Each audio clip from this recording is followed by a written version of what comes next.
Welcome to day 43 of our 60 days of basic networking. Okay, so kapag sinabi natin static routing, ang pinakaunang indikasyon, kumbaga, or ang pinakaunang, kumbaga, konsepto na kailangan nating laging tandaan is static routes. From the word itself, static is basically a simple way of adding routes. And bukod sa simple way, when it comes, or kapag sinabi nating simple way, it is being done manually. So, yun talaga yung ibig sabihin niya, manual. Ibig sabihin, tayong mga network engineer or network administrator, manual nating i-configure yung mga entries or mga routes or mga subnets para matutunan ng mga routers natin.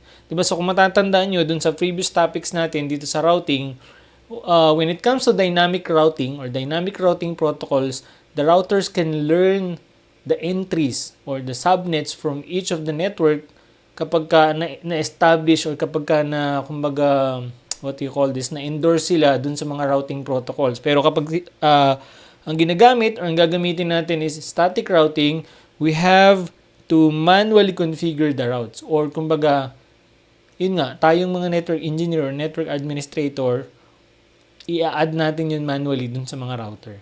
So, mamaya ipapakitaan ko kayo ng example. So, as you can see in your screen right now, we have a simple diagram. So, we have router 1, router 2, and router 3. And then, we have 4 separate networks. So, we have 192.168.1.0/24, which is the loopback or imaginary network natin for R1. And then, yung network connecting R1 to R2 is 2.0. Tapos, yung network connecting to R2, papuntang R3 is 3.0.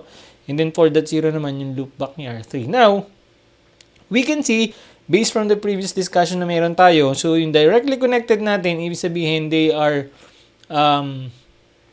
directly connected or physically connected na network sa isa. Like for example, si R1 going to R2. So, itong side na to is they're directly connected. And then R2 to R3, right? Now, if we want, for example, router 1 to connect or communicate with router 3, lalo na yung mga loopbacks nila is magkita-kita, we need to have some sort of routing protocols installed or implemented or deployed dun sa mga router natin. Right? So, ang isa nga dyan is static routing. So, ibig sabihin, manual nating i-add yung routes dun kay R2 as well as kay R3. Tapos kay R1, ganun din. Kung gusto nating makita or kumbaga makapag-communicate siya pabalik kay router 3 or R3 doon sa loopbacks niya. So you're following this, diba? So, basically, when it comes to the concept of static routing, ang pinakakailangan lang natin tandaan is, it is manually being done. That's it. We have to manually add the routes or the subnets or the entries to the router itself para matutunan niya yung mga networks na yon or para pumasok dun sa routing table niya. Okay? So, ito yung pinaka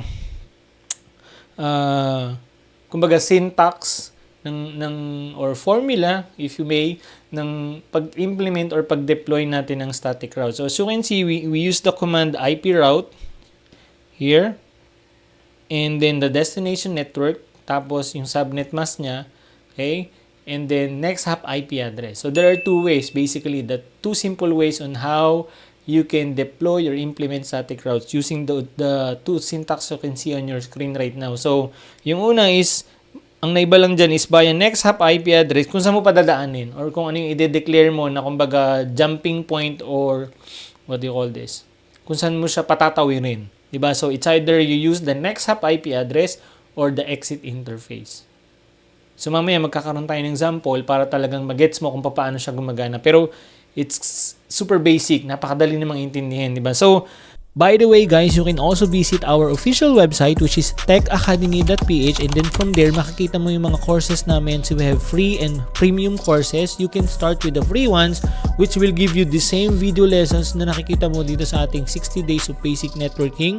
Dinagdagan lang natin yung iba as well as kinurate or inedit natin yung iba para nga mabigyan ka ng at least foundation or fundamentals. Okay? Ang kagandahan, when you go with techacademy.ph at tinuk mo or kinuha mo yung mga free courses, it comes with certificate of completion kapag natapos mo yung mga courses na yun. So, pwede mo yung gamitin as a reference sa resume mo, lalo na kung ikaw ay nagsisimula pa lang. Again, bctechacademy.ph, and then from there, browse our courses. Okay? See you there. Ang isa sa drawback or kumbaga consequences when we use static routes, it's prone to error. Kasi nga sabi natin, it is manually being done or manually being add yung mga routes or entries dun sa routing table, pwedeng magkamali tayo. Kasi syempre, as a human, for example, or sa network engineer, pinag-implement ka ng static route, pagod ka na, pauwi ka na, di ba? Stress ka na kasi ang daming outages within that day. Ngayon, akala mo ang i-add mo is 192.168.1.0. Biglang naging 10.0. Okay, nagkamali ka lang. Kay human error, typo error. Something like that. Okay? Kasi nga, manually mo siyang i-add eh. Diba? So, you getting my point? Diba? So, nandun yung higher chance or higher possibility na magkamali tayo dahil nga tayong mga tao, kumbaga, or as a human, tayo yung mag-a-add ng mga routes na yun. And then another cons is, it's not scalable. Okay? Ibig sabihin, hindi siya ganun kabilis or hindi siya ganun kadaling i-scale. For example, we have, as you can see on your screen right now, di ba? So, sabihin na natin, meron tayong ganyang karaming router. Ilan pa lang yan? 10. What if you have 20, 30, 50, 100? So, ibig sabihin, if you want to have static route connections or if you want to have communication dun sa mga router na yun, tapos static route ang gusto nyong gamitin, you have to manually add the entries or the routes to each of the router na gusto nyo mag-communicate. Making sense? Diba? So, ibig sabihin, manual, napakadaming trabaho, paulit-ulit, nakakapagod.